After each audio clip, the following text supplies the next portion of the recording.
At the heart of imperial Vienna, where stuccoed angels and Corinthian columns sang the glory of the Austro-Hungarian Empire, one building dared to whisper, "Enough."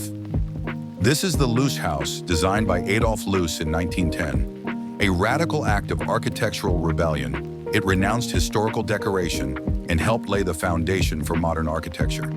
With its clean lines, smooth surfaces, and bold rejection of ornament, the Looshaus wasn't just a building, it was a provocation. At the turn of the century, Vienna was a city caught between imperial tradition and cultural revolution.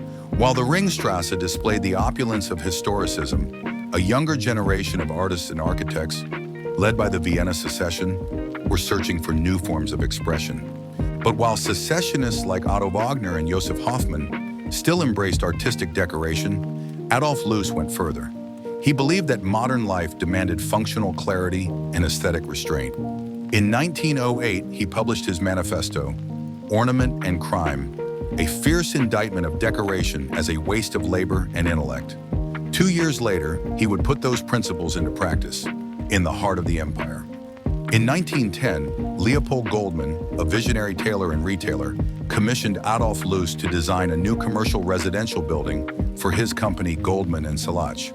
The site, Micheler Platz, facing the Hofburg Imperial Palace, was among the most prominent in the city.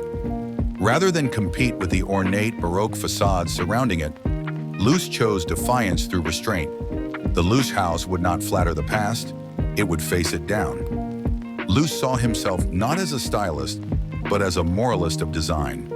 For him, the architect's job was not to entertain, but to serve. The Looshaus embodied this ethic. Ornament is a crime. The facade is stark, flat, and windowed. No plaster scrolls, no floral motifs, just unembellished white stucco and green cipollino marble. Clarity over composition. Each floor serves its function. The commercial base is clad in luxurious stone. The residential upper floors are modest and unadorned, reflecting a clear visual and programmatic logic. Material honesty. Though Loos rejected ornament, he celebrated material richness, marble, fine wood, leather, and brass, all carefully detailed but never decorative for decoration's sake. Raumplan thinking in embryo. Early signs of Loos's later Raumplan are present here. Spaces defined by function and scale, not symmetry or style. Constructed with meticulous care, the Looshaus was revolutionary both outside and in. The facade. The lower level is clad in cipollino marble, with large steel frame display windows that announce the commercial function below. The upper levels, finished in plain stucco, reveal their residential use. The interior. Rich materials define each space.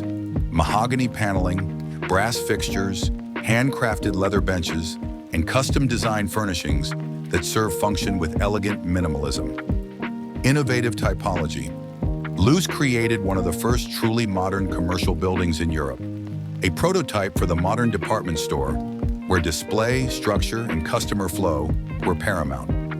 No ornament, yet total design. Like Wagner and Behrens, Loos believed in the unity of design. Every element was considered, from stairs to handles, from counters to clothes rails, functional, refined, and dignified. When unveiled, the Looshaus shocked Vienna.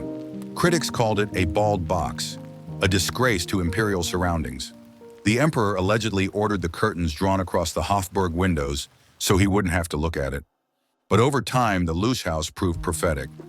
It anticipated the functionalist ethic of modern architecture. It influenced figures like Le Corbusier, Mies van der Rohe, and the Bauhaus. And it redefined beauty as something that could emerge not from excess, but from logic, purpose, and restraint.